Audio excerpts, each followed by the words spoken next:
Hey, this is Rob Charney for Opinion versus Opinion on Old Guy Tech TV. And like I said, I'm Rob Charney. You're not.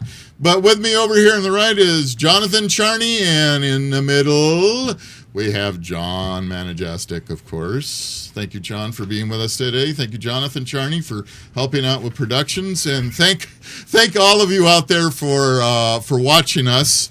I guess I got to switch John back. He wants to get back in the picture. He says, put me back in. All right, there he is. We put Jonathan back in. Coach. Maybe I should not be at this board. Maybe I should switch places with Jonathan. I'm beginning to think that this is what I'm going to need to do. Well, see, the benefit the old guy tech has got to move over. The old guy tech, I'll tell you what, the old guy tech is very tired today. We've been... The benefit of where I'm sitting is I can actually just do the whole thing with him, you know. Yeah, he still can do it. So anyway, I just got to swat his hand and tell him, "Don't do that." Whatever. Don't touch that. So as you know, the email that I sent out, and as I back away from the microphone, sorry about that. The email I sent out was really just to gather some thoughts and some opinions, and it was also to highlight an issue of the differences between sheriffs and chiefs of police, because there is a big difference between the two. But before we do that, let's hear from our favorite person. But we have to pass the bill so that you can find out what is in it away from the fog of the controversy. Nancy Pelosi has to be the stupidest woman that ever faced the earth. But we have to pass the bill so that you can find out what is in it. Yes, Nancy. What's in it? From the fog. Fog. Of the controversy. So we've got fog and Obamacare. Isn't that right, Nancy? No? But we have to pass the bill so that you can you Yes, stop that? we do. We have to pass the bill so we can find out what's in it. Thank you, Nancy. You were irritating before you got on the Nancy Pelosi loop. Was that great or what? I had to find that clip because I thought it fit perfect with today and what we're discussing and what's going on. And considering that Ted Cruz I think he did over 23 hours. No, he did 21 hours. 21 hours still. I don't care. Nonstop. Green eggs and ham. For what reason? It was not a filibuster. No. It was, hey, I'm Ted Cruz, and I'm going to pretend that I'm Mr. Smith Goes to Washington. There you go. It was, some of it was entertaining. I kind of liked the green eggs and ham. He changed it up a little bit, which I thought was very clever of the man. This is proof that the means fit the ends, you know what I mean? But this is proof that politicians can speak a lot without really saying anything. True. Hey, I'm not a politician, and I could do 21 hours. Well, that's true. We were going to call you the mustache with a head. Since you've got such a prominent mustache. Very down mustache. Yes, very very prominent, nice nose. Is that another nose joke? It's another nose joke, but you've had so many of them, you've heard them all. Hey, you know. Hey, you with the Roman nose. I'm going to, you're Roman, all right. Hey, just I pulled out some headlines for today, and I'm just going to read the headlines that's going on in America today. Hey, you know what? Americans may have aided in the attack in Kenya. Can you believe that? Yes. Yeah. White House sees an opening in Iran. So that was his discussion with the UN, but went nowhere. Why safeguarding chemical weapons could be hazardous, you think? Two charged in Chicago park shooting. Oh, wow. How Navy Yard shooter slipped through the system. Say it again? Slipped. How the Navy Yard shooter slipped through the system. 9 million iPhones sold in the first 3 days. Woohoo, Apple. What to expect when you're expecting. Steve is rolling over in his grave. Oh, yeah, he absolutely is. I don't know. So I wouldn't say that I necessarily. don't know. You never wanted to go cheap. Kind of thing. Hey, you know what? Who's in for the Obamacare stuff is Burger King. They've decided to launch a new French fry that they say is better than their other French fries. The one that they're putting in the burger that the little kid says they stole the idea from her? I don't know. Terrible. It's just, you know. Anyway, those were some of the headlines that I grabbed that's going on in the world this morning. So let's talk about a little bit about the issue that Ted Cruz seems to be wanting to stomp about, and we're back to the not wanting to fund Obamacare situation. At this point, can we just get rid of him? I mean, the only thing he's doing is giving Republicans a bad name. Well, Because he's not adding to the conversation. He's the Strom Thurmond looking like going, this is bad. I don't know. But he was the one that said that we needed 100 senators like Strom Thurmond.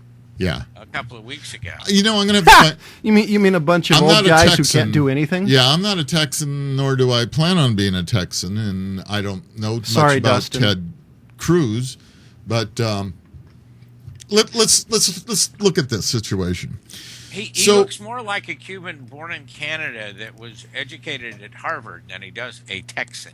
I believe you got it right on. But what does a Texan look like?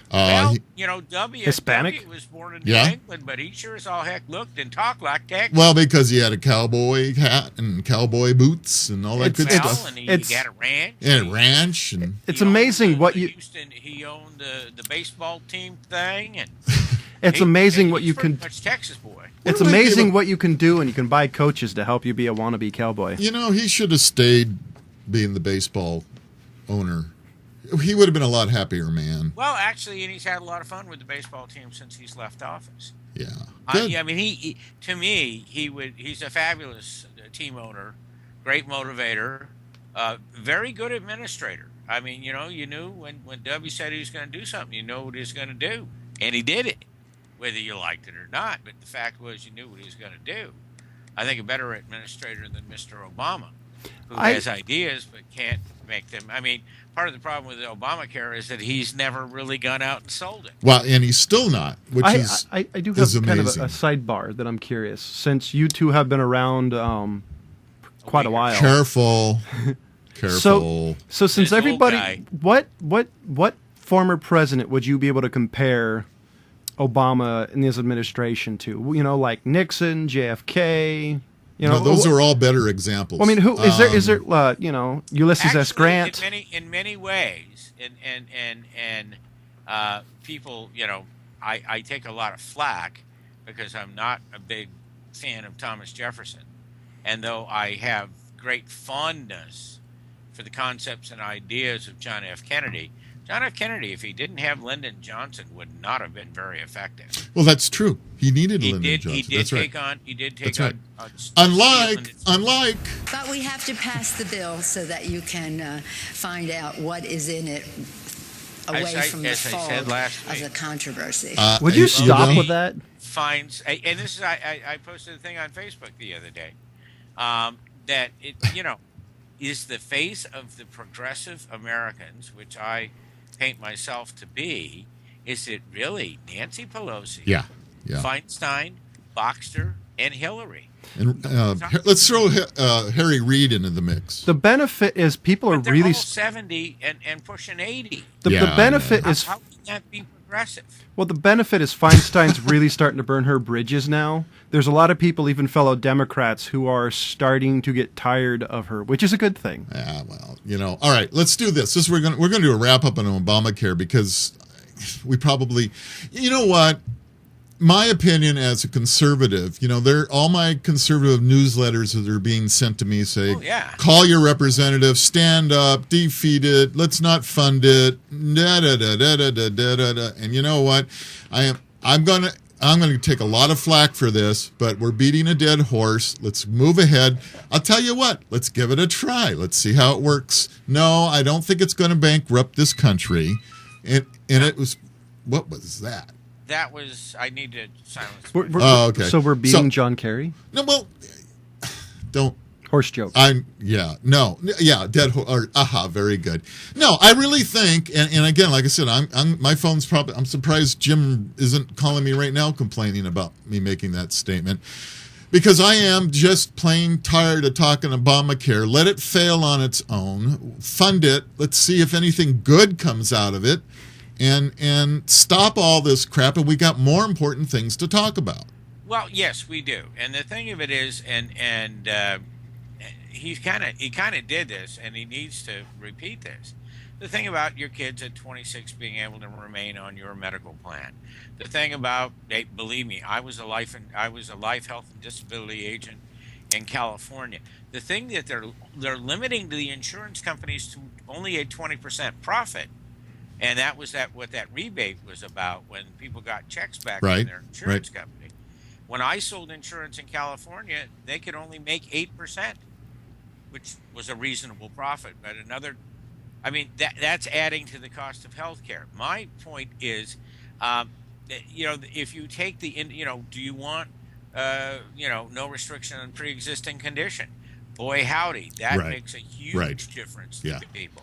And I think that's... And no lifetime limit, because when I sold health insurance, exactly, policies were $1 million lifetime limit. Man, if that was on your policy, one good sickie, and you're done. Yeah. You have no more health coverage. There's definitely... individual facts of the act are good. Attractive. And I think part of the problem is, it is the law of the land. Once it goes into effect, I think people are going to like it. Today, the feds came out and said, rates are pretty low.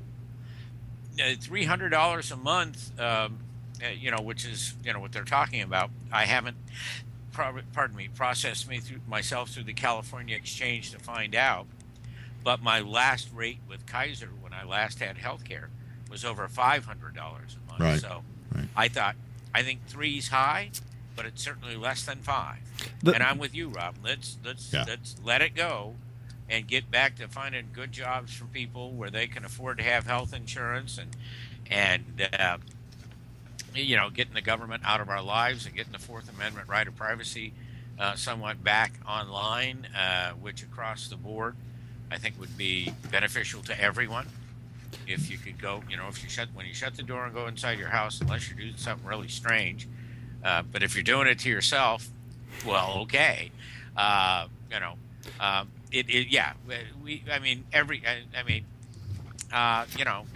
Navy thing, and I'm sure we'll go to some guns things. I mean, that is a horrible issue, something that none of us are happy about.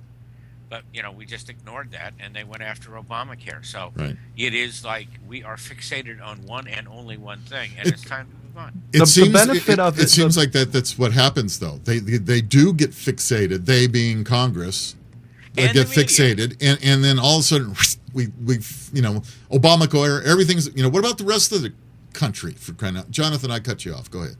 Yeah. Well, the benefit of it is at least it appears to not to be a regressive tax. Far as there's a lot of subsidies. A $300 plan with subsidies can cost you $1 if you're in a certain tax bracket. So that's the benefit of it, is at least it's affordable to a certain segment of society. I'm willing to let's try it, see how it works. You know what? If it's so damn bad, we can fix it again. So, just like any law in the United States, never ever, once passed, is always, once it gets into effect, we amend it, we fix it so it works. I'm with you. Let's give it a chance and let's start talking about jobs, real jobs. Because still, you got to remember that we've got people in New York. California, it's not effective until 2015, but the minimum wage is $10 an hour. That means you make $1,600 a month gross, which is kind of gross. Well, here's and that's like $18,000 a year. My only question of that is what is it going to do to the workforce? Is it going to make it shrink or grow? Because my only concern is if you're making $10 an hour, then everything may have to go up to change for that. So are people going to hire less? My only concern is all of that's a possibility. We don't know. All of that's a possibility, but the fact of the matter is, $1,600 a month is not a lot of money. Oh, no, it's not at all. That's not what you would call, and this is the argument that I have across the board. I know that you guys don't like unions, and issue with you. I didn't say I don't like unions. I know you come from a union family, so your heart's. The thing of it is, we need livable wage jobs. And again, if you've got two people making $16,000 a year, they're at that threshold a month of $30,000.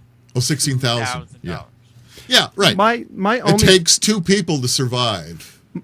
It's not a very good survival rate either. My only problem with unions is when it became the Little Debbie snack company, when the unions on purposely bankrupted the company. And that was my only. Are you talking about Hostess? Yeah, Hostess. That's it. That's the my management. The investment group did more to. I mean, the union had conceded all kinds of stuff, and that one I would argue with you that it was the. Well, yeah, I mean, but if you look at it, it didn't do the workers any good. They ended up losing their jobs in the long run anyway. So Hostess is back. And well, it's not really Hostess. They're broken up. It's a different company, and from what I've heard, you get Wonder Bread today. Wonder Bread is on the shelf.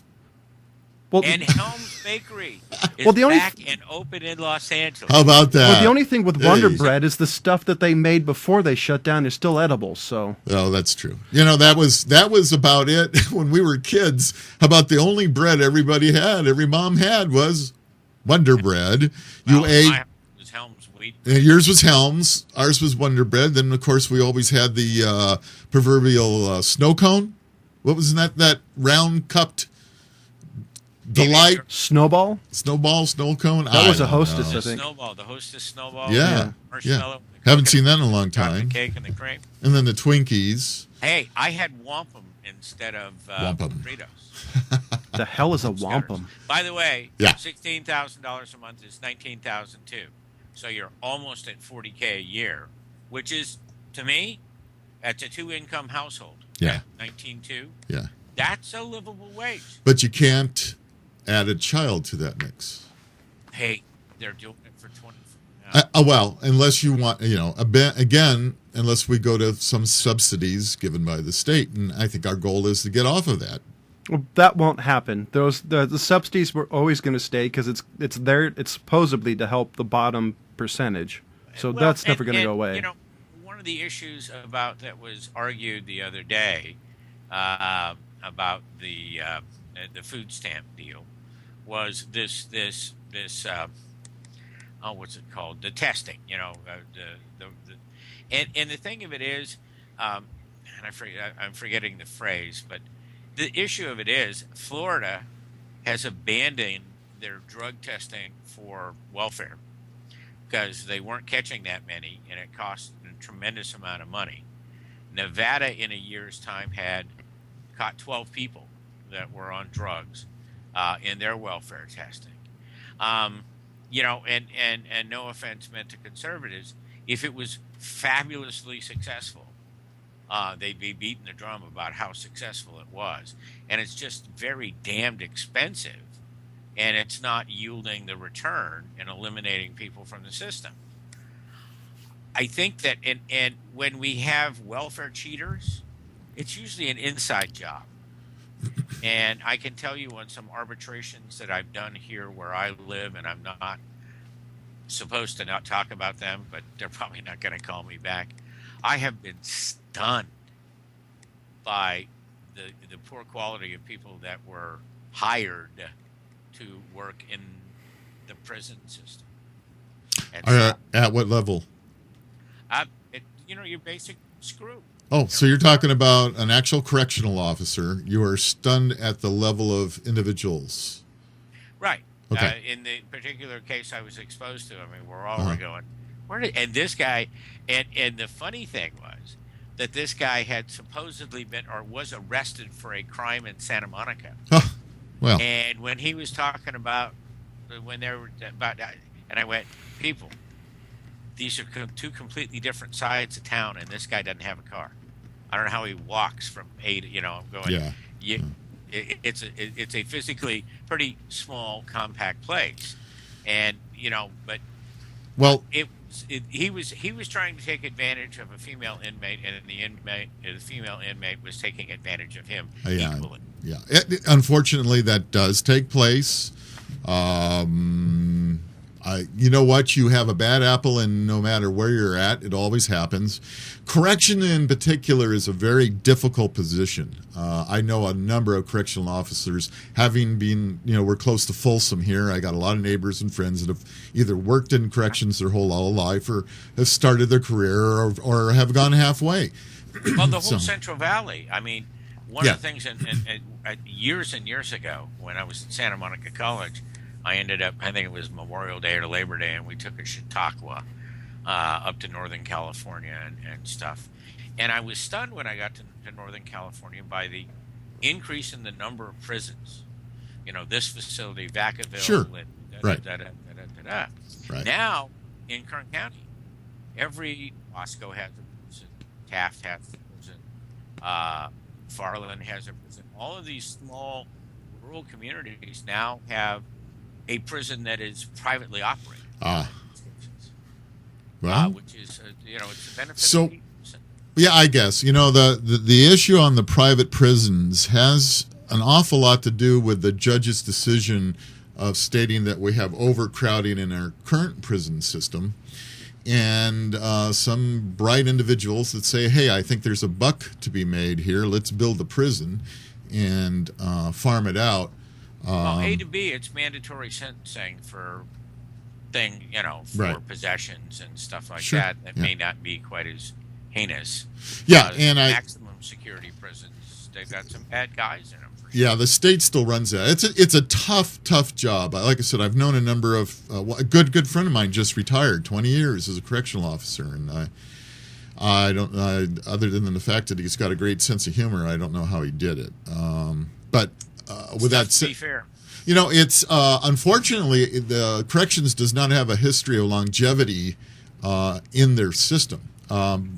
My understanding is between 5 and 8 years is the average, because these guys get hurt on the job. They get a disability. They have PSD because of all the crap they got to deal with.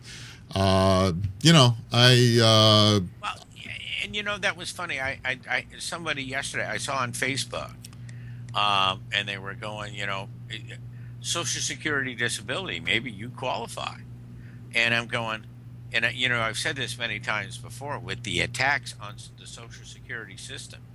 And I live in a place where there is a lot of Social Security disability because people work hard. They work in dangerous jobs. Right, exactly. Here. And that's what it's designed for. And in oil, that you stand in a damn fine chance of getting injured. Right. By a piece of equipment or, you're dealing. And, ag, you're out there by yourself. The oil guys, there's 4 guys on a rig or servicing this or that, and it's big, it's heavy, it's, but and when they attack Social Security, I'm always concerned about my retirement benefits. But I think, and I haven't done the numbers, but I think Social Security disability actually costs us more, and it's much more of a safety net for people than us retiring at 65 or 67 or whatever it is. Yeah, I don't know. It costs a lot of money because it's not $1,000. It's a living wage.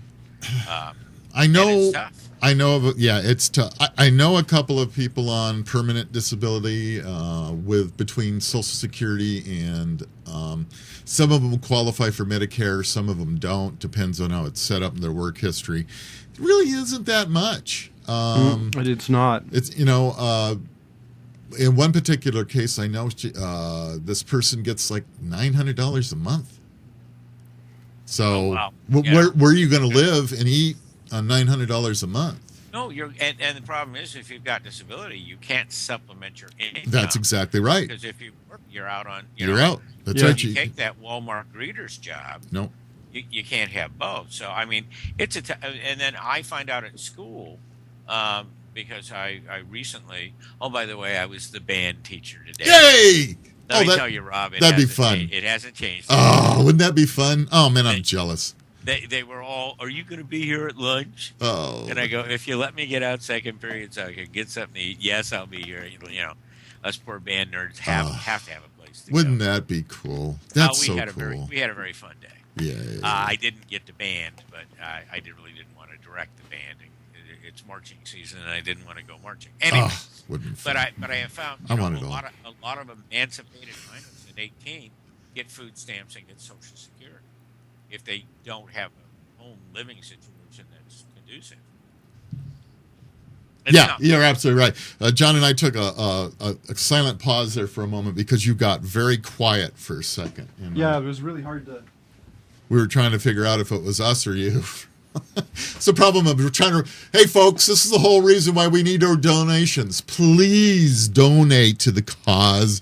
They got to pay me so much to talk. We've got to pay this bandwidth that is driving us crazy here, Eddie. Yeah, the benefit. donate. Yeah, well, at least we're not paying John by the word. Thank God. We're not, no. But anyway, one of the nice things I'm telling you folks, if you are watching us, look at the angles that we're taking on here that you're not going to hear on CNN. And guess what? There's no commercials. This is coming to you absolutely free, except donate. Except for us begging for just a little bit. We just need a little bit of money. Well, you got to help us, please, if you want us here. $5. I mean, really. Yeah. A $5 bill from 10 people would make like a huge difference. Yeah. You know? Absolutely, no, it would. Or $5. Anyway, yeah. Hey, it's a good thing I was teaching band. God, I'm jealous. I would come and just sit around and play for the day as a band teacher. That'd be fun. We haven't changed any, right? Yeah, I know. Just have two. Now, I want to talk about this thing with the police department and your sheriff's department and how, because I know, I mean, I'm down in San Joaquin County and I can't, I got caught in a deal between the guy that's running for sheriff, that's a sheriff, and the guy that is the sheriff. Yeah. And drag racing is not supposed to be political, and man, it got political. And I was kind of in the middle of the two deals. Yeah. And, your sheriff's department runs the coroner's office. Your sheriff's department is the el ultimo. They're the public administrator. They're the coroner. They're, they. A lot of things other than policing. Right. Policing needs to be done by the police. And I'm looking desperately for this piece because I wanted to show the difference in mentality between sheriff's department and chiefs of police, and I'll look at it for a minute. But and the sheriff also runs your local county jail. Exactly. One of the things that came across my desk was this. Hold on, I turn this down. Now this is an encounter. This is an encounter with a group of people. I believe is Arizona. You're going to hear the noise. You're going to hear the sheriff here in a minute. Let's see if you can hear it. This is what I call dedication to the cause out here in the rain. Very good. How you doing, sir? All right. So my point on this was this sheriff's deputy approached a group of about a dozen citizens who were demonstrating for their Second Amendment right in a state that allowed open carry. Okay. And they had their guns on, either on their hip or on a sling on their back. The guns were empty and no actions were open. And we had a sheriff who was glad to see them, came up and shook their hands, said hello to everybody. You're doing a wonderful job supporting the Second Amendment. Thank you for being out here. He said, I had to come because I was called. It was unbelievable to watch this man. This man is a training video for how sheriff deputies should act throughout the world. And that was why I had this for just a moment. I just wanted to do the intro so that you could see instead of a bunch of police officers where they brought out the SWAT team, had a bunch of guns, put everybody on the ground, frisked them all. There was such a difference in mentality between this deputy and what you can see in a lot of areas. It was outstanding. And so I posted a link. It's going to be on Facebook. You guys can look up, watch it. It's about 5 minutes in length. It's well worth it just to watch it for a few minutes. So with that in mind, the other thing I really wanted to talk about, let's see if I can do this quickly, is the difference that we have in mentality between a sheriff and chief of police in Milwaukee. Okay, we're talking Milwaukee here. So, Wisconsin. Yeah, cheeseheads. The guy who's running for chief of police, the guy who is the sheriff is in favor of open carry, is in favor of concealed weapons permits, and is in favor of people having guns. Now, I'm going to read this verbatim of the guy who's chief of police in Milwaukee. And I just want you to listen to his words and compare it to just what we showed a minute ago. And it goes on to say, and by the way, his name is Flynn. And, just to put a little more onto this for you, John, in particular, even the Huffington Post finds this Flynn's statement over the top. So when I mean, believe me, they're well, okay, I'm not there yet. Here we go. Here's the statement. My message to my troops, and see how he talks about his police officers? They're not officers. What did he call them right off the bat? He called them troops. So right away, he's got a military mindset, okay, is if you see anybody carrying a gun on the streets of Milwaukee, you will put them to the ground, take away the gun, and decide whether if they have a right to carry it or not, and you will arrest them and bring them to jail. Okay? This is your chief of police in the city of Milwaukee. It's New York stop and frisk taken to level 10. Yes, this guy is out of his mind. Well, and the thing of it is, I mean, Milwaukee, is one of our Rust Belt cities, and with Scott Walker as the governor and some of the things that have gone on in Milwaukee, be that as it may. But the fact about the state of Wisconsin is you have there's Madison, there's Milwaukee. I'm not totally familiar with Wisconsin, but for the most part, you have this urban area, but otherwise rural state. Kind of like California. And I don't know what their open carry laws. Yeah, well, no, they have open carry laws, but this individual decided in the city limits that he and the city council, because who does the chief of police report to? The city council. The weapons issue is definitely an urban. Yeah. But isn't that the in the city limits?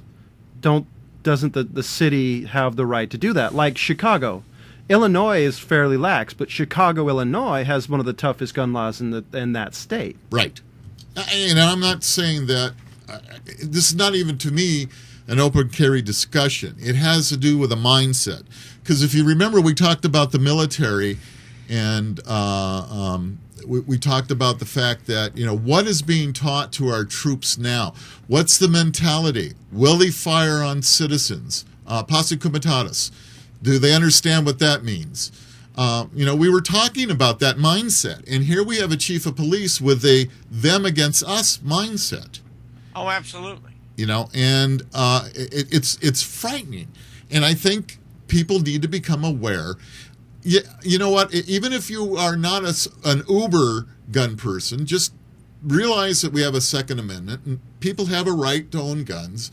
And if they are exercising their First Amendment and Second Amendment rights at the same time, that is not a reason to come down on them with Gestapo powers and arrest them and take their guns and all unfortunately, when it comes to people who are pro Second Amendment, it is us versus everybody else. Because apparently, unfortunately, wait, John, please let me finish. Because unfortunately, if you read a lot of people in the media and you read some of these politicians, they're saying stuff like, we need to remove guns. People who are pro-Second Amendment are dangerous. They're driving up this hysteria that making pro-Second Amendment people bad. They're kicking kids out of school for playing in their front yards with a toy gun. That's an interesting one. So there is a little bit of us versus them. It may not be as much as I'm saying it is, but it is there. But Jonathan, I think that it's, and both of you will go off like Roman. All right, get ready. The NRA is taking a very hostile. I mean, the thing of it is, again, we're arguing the NRA. We need more guns. Well, if there were more guns, if there were more John, guys with guns. You have to have a yin and a yang here. All right. You know what it is? I mean, the reason they take that position is because the Brady campaign group is taking the opposite direction. So you have to have one side that's uber, and the other side that's that way as well. You want to know what it comes down to is, and if you ask anybody who's pro-gun in California, gun people have done nothing but concede to not having the black guns, concede to not having this, not doing this. They're taking and taking and taking and taking and taking without saying, okay, we'll give you this, we'll give you this. And that's what it comes to, is because a lot of gun guys are like, no, we're done. We've given you this, and you're not giving any relaxing to us. And that's how a lot of people view it. And that's why the NRA is like, we're done compromising, because the only thing you're doing is taking, not giving. Because that's what it's been. And I, I don't really want to get into this conversation. I'll tell you how I felt about this last week, and I'll tell you how I feel about it this week. It's not too few guns. It's not there are too many guns. It's not that there are, I don't think the issue when it comes to, the guy at the Navy Yard, or where it doesn't come down to he can get a gun, it's the gun's fault. No, it's a people's fault. That's right. And we agree. And we need and I read articles today about where and what actually was your post, Rob. We're turning it over to the mental health system. Right. I don't think mental health professionals. Let's talk about problems that people have, which actually goes all the way back with enough of Obamacare. Let's pass the damn thing. Let's fix it. Let's get rid of it. But let's stop arguing over it. Let's do something and eliminate this blockage and frustration that's going on, and give people some hope, because people don't see hope. I interviewed for a job that they said, "Oh, it's a real job." It wasn't a real job. Okay, they wasted my time, and I'm going to have to do something about that, where I'm at and what I do. People are frustrated. Okay. I don't like that people in the state of California is impinging on your rights about your guns. Hold on, listen to this. Here's your friend. On the streets. Heather? This is a powerful weapon. He had a 100-round drum. This is a man who planned it, who went in, and his purpose was to kill as many people as he could in a sold-out theater. Right. I think we've got. So I would not argue that point with her. That the guy was, he was in a flak suit, and he had a lot of ammunition, and he was out to hurt people. Right. But the question is, what inside his head made him want to, arm up and go out and kill a bunch of people? I do have. That's the issue. I do have two things, and one thing what scares me is what the government would define as somebody with a mental problem. If please. I'm not saying that Feinstein's right. Well, but no, Jonathan, I don't think that at some point you're going to say, I'm going to go take my weapon, I'm going to put on an armor suit, I'm going to go into a theater in the dark and start shooting people.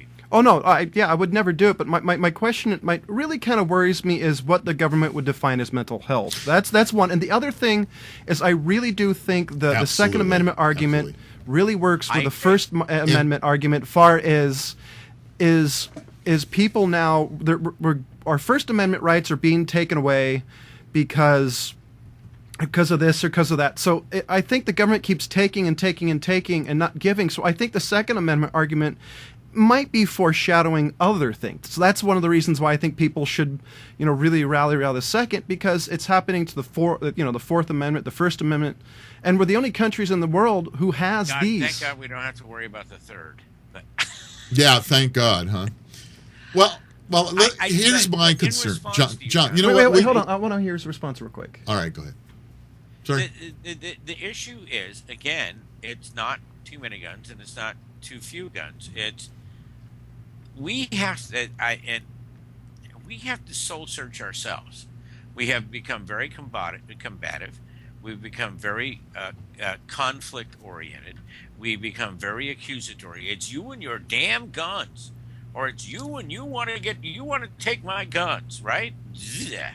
And the issue is, and what brings the whole and why the argument falls flat on the table, and nothing happens, is because the issue is we really have to look very hard and very deep at ourselves and the people that gird up and go into a theater and start spraying bullets, or grab a semi-automatic weapon and go into an elementary school and start blowing people away. Okay. Or go to the Naval Yard with a shotgun. I mean, it's the why. It's not the what. I agree with you, John, and I think if we go back far enough in history, we'll find out that this is actually nothing new. There's been slaughter going on since man has walked upright. Since the Boston Massacre. That's right. So now here's my biggest fear. This is now my second fear. Besides the fact that I can. It scares me what's happening in this country, and you compare it to Germany in about 1937, 38. You start reading what they did, and you start seeing how that lines up. So read history. There's a little parallel, but this is a different. I'm going to jump to a different side here now. What bothers me the most is it seems that a lot of these bills that they're starting to bring up have everything has to do this now with mental history, your mental history. Me. Or we want to know: are you unstable? Are you on Prozac? Do you take anything for depression? Are you depressed? I'm waiting for the point where they're going to cross the line. Okay, it's going to now become a HIPAA issue, and I think last week I told you that I was interested in but they wanted my doctor wanted complete access to my medical history. I said, not only no, but hell no.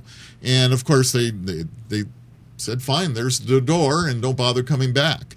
So I think that's where we're heading now. I think not only are they going to keep pounding on the anti-gun door, they're going to start pounding on we want access to your mental history door as well. Now, when a background check is done in California, I don't know about other states, but I can speak for California. A background check is done, and it's done for a couple of major points. Point number one is, do you have any felony or violent misdemeanor that would keep you from owning or possessing a firearm?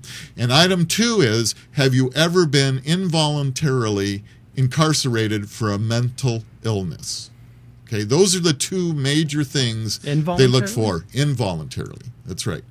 Which means they lock you up. They basically, you're nuts, and you're going to go to the puff unit. They loony binge you. I'm trying to think of the word. 5150. They institutionalized you because they decided you were crazy. Right. That's exactly right. So should you have some kind of psychotic break, and you were treated in a institution of some type, that's on your record. If they're going to ask that for a gun, they should ask that for a teacher, and they don't. Interesting. Well, there you go, and that's actually what the background check is in California. That's what they're looking for. They want to know if if you're a pedophile and ever been arrested for a sex offense, or if you've ever been arrested for doing drugs. It's interesting that they now on your school teacher thing, when they're asking that, are they waiting for you to somehow confess, or have they already done the background check and they're waiting to see if you'll spill the beans? No, I mean, and the check, okay, and I am not fully aware of what the LifeScan checks. Right. I'm sure it would, if you've been in an It's your jacket. It's your jacket. It should be everything. It's probably every weapon you've ever owned, all kinds of things. Did you beat up your wife? Violence, right. All kinds of other things are what did you do in the 1960s and 1970s? Which is, hey, we got a caller. Hey. Let's take the caller while we can. Hello, caller. How you doing? I just wanted to talk about with the pro-gun people here in California. We are not organized. I go to my work, I say, hey, dude, here's all the emails from NRA. Call our congressman, email him. Nobody does a thing. What's your first name? Neil. Hey, Neil. First of all, thank you very much for calling Opinion versus Opinion. We really appreciate it. Thanks for watching. Yes, thank you. You know what? You're right, because you may or may not know that I'm president of the El Dorado Rod and Gun Club, and we have a meeting every month, and every month we talk the same thing, like you just mentioned. You've got to contact your representative. Isn't that what you're saying, Neil? I'm sorry. Looks like I think we must have been disconnected. Neil, did we lose you? Give us a call back, Neil. Well, I think and part of the deal. This came up last night when when I made a comment on Facebook, and somebody said, "Well, you have to motivate everybody around you to vote." And how many times on this program have I said you need to get out in the streets and protest? I know, Rob, you cut me off when I make this abortion gun analogy. But what people have found out is if the federal government isn't doing anything, you know, all politics are local. So they start on the state level, all right? And because outside of, you know, Feinstein talking about the AR-15 shotgun. Yeah. Right. Right. And now the mental thing is, but the federal government has done nothing. And the federal government really has not done much. They've tried to. Obama's talked about we got to do something about this, but they haven't done anything. I think that you would basically agree with me. It's on the state level. Proliferation of these weapons. I have a hard time understanding it. We're here on 6-year terms. Feinstein has a hard time understanding it. I'm sorry. Well, I just had to throw that in there. Well, here's I'm having fun. I got new stuff. Has more money than anybody could spend in 100 lifetimes. Yeah. Well, that's where she's got to go. Well, here's paid for. Here's my main issue when it comes to Neil. You're right. Thank you, Neil. Your point is we have not been a united front for a long time. We can go all the way back to Roberti Ruse, and there were always shotgun guys, pistol guys, rifle guys in a fractured group. And you're right. Your fellow people always want somebody else to do all the work, and they just want to complain. Jonathan. Well, here's the thing that really bugs me the most out of anything. When you hear politicians talk about guns, you hear people they say, well, the AR-15, which stands for assault rifle, which it does not. It stands for Armalite rifle. Or you hear them say clip. You know, it's generally they mean magazine, unless you're talking about an M1 Garand. So it's the fact that you hear all this talk, and what it really is, it's intellectual bullshit because they don't know what they're talking about. And that's the part that insults me the most is you hear these talking head politicians that don't even know the vernacular, and so they're being dishonest. I don't know that they're being dishonest, Jonathan. I mean, you and your dad, an integral part of your life and lifestyle revolves around your weapons. And I don't have a problem with that. And to say, ignorance is not bliss. What they're talking about is, you know, some guy shows up with, you know, a bunch of magazines and he shoots a bunch of people. And, of course, then, you know, we demonize the weapon, you know, not the messenger, but the message, or, you know what I mean? And it's that GD gun, you know, whether it's a clip, whether it's a magazine. I actually saw an ad for a Ruger that had an external clip, and it was in 2 calibers. And I'm going, wow, is that in some kind of response to the California legislation? Because I've never seen a Ruger with a you know, a magazine or a clip that extends below the rifle. Oh, they've been. No, they've had 100-round magazines for 10-22s. No, it's not that. It was like a 10-shot or 8-shot magazine outside the rifle. Oh. It's usually the 44 Magnum and the 10-22 were always that, you know, internal circular magazine, which is an efficient delivery system. But as we've talked about a couple of weeks ago, now. Under definition of California law, it's illegal. Correct. Well, the reason why it bugs me is because these guys' jobs are to do this, and if your item of choice to stop is guns, you would think, and maybe I'm wrong, that if there's something I'm interested in or I don't like, I research the hell out of it. And these guys not only are paid to do that, they pay people to do that. So to me, to not even get the vernacular right is kind of Jonathan, like... let me also ask you, what is the total national membership of the NRA? It grew by a lot. Well, no, what is it? I don't know. Do they know their numbers? I know they just got like 2 million members more. Or actually, they almost doubled. They're at 3.some million. So people, you know, resonate with, hey, I want to go with somebody that's representing my gun rights. Yeah. Here's the deal.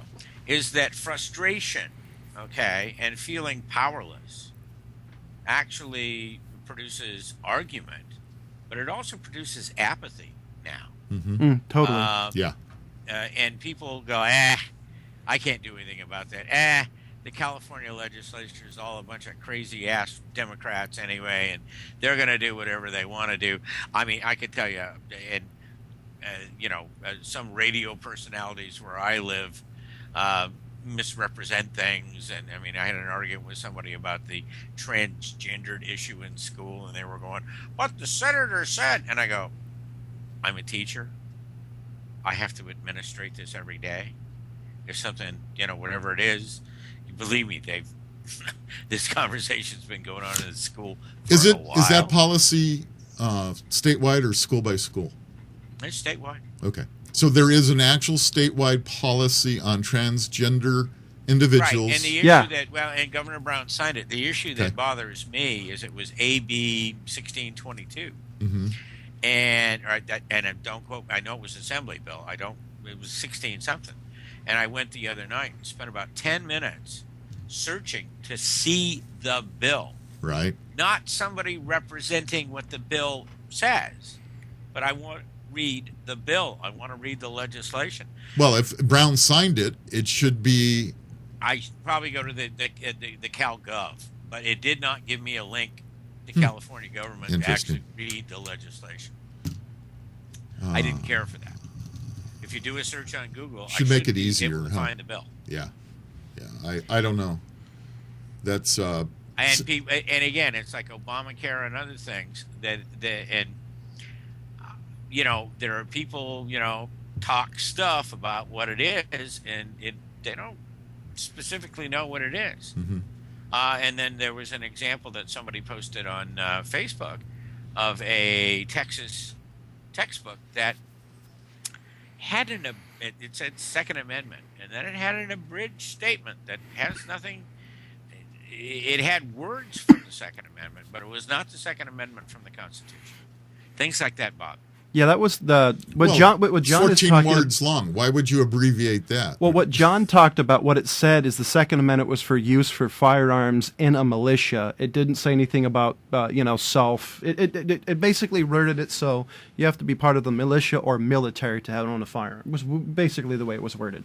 Well, but the Second Amendment says in a well-organized militia, but then it says this right shall not, that we all have the right to bear arms. Should not be infringed. Should not be infringed. Right. That's weird, but okay. Well, no, Texas rewrote a lot of their textbooks. And the thing that, as a teacher, is an issue to me is that Texas and California are the two largest textbook buyers in the country.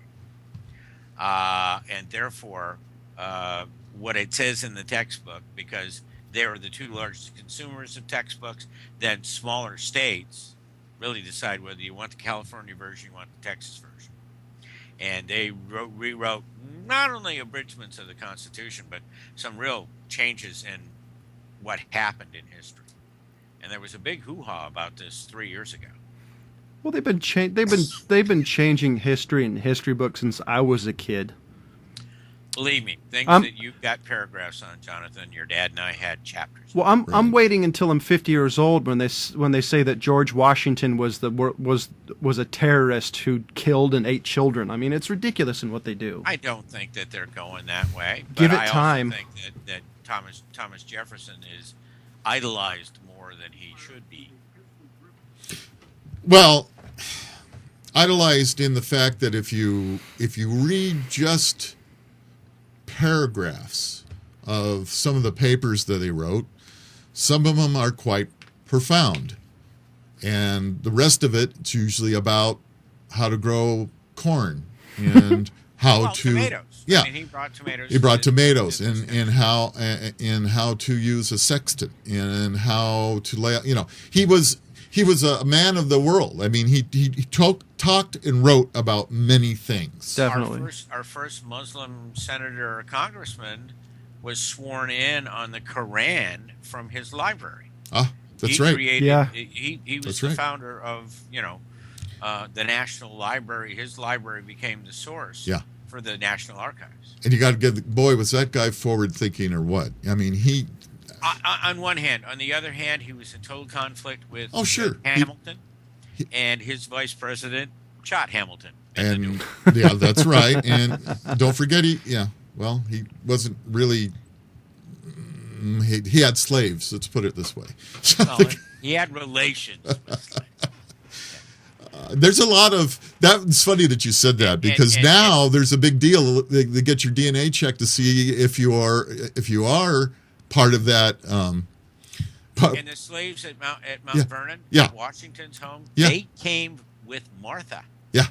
George Washington was very anti-slave. He never owned a slave. George Washington, right? By virtue of his being married to Martha Washington. Yeah. How about that? And freed many of his slaves and hired them back as freemen. Washington was a unique and wonderful human being, who puts down their sword and walks away. Yeah. I mean, he could have just been dubbed king. Oh yeah, easily. He easily could have. But nice thing is that we didn't really care for kings any longer. Well, and he's far beyond perfect, because the reason Washington, D.C. is where it is because Washington owned a great deal of land on the Potomac. Yeah. He also thought it was the passageway to the West. Yeah, but he sold them the swampland that he couldn't do anything with anyway. Well, he also threw squatters off his land. Wonderful book about Washington after the presidency, and he went on a Chautauqua. I mean, he was a wilderness guy. He was a surveyor, and he went to go see what was going on his land, and went to get squatters off of his property. Right to property. He paid for it. Right. We live in there and farm in there if you ain't paying me. So I mean, and one of the amazing things about the Founding Fathers is that the age that they lived in the time. Yes. I mean, they lived in their 80s at a time where if you made 35, you were an old guy. I mean, you had to be tough as nails to live into your 80s at that time.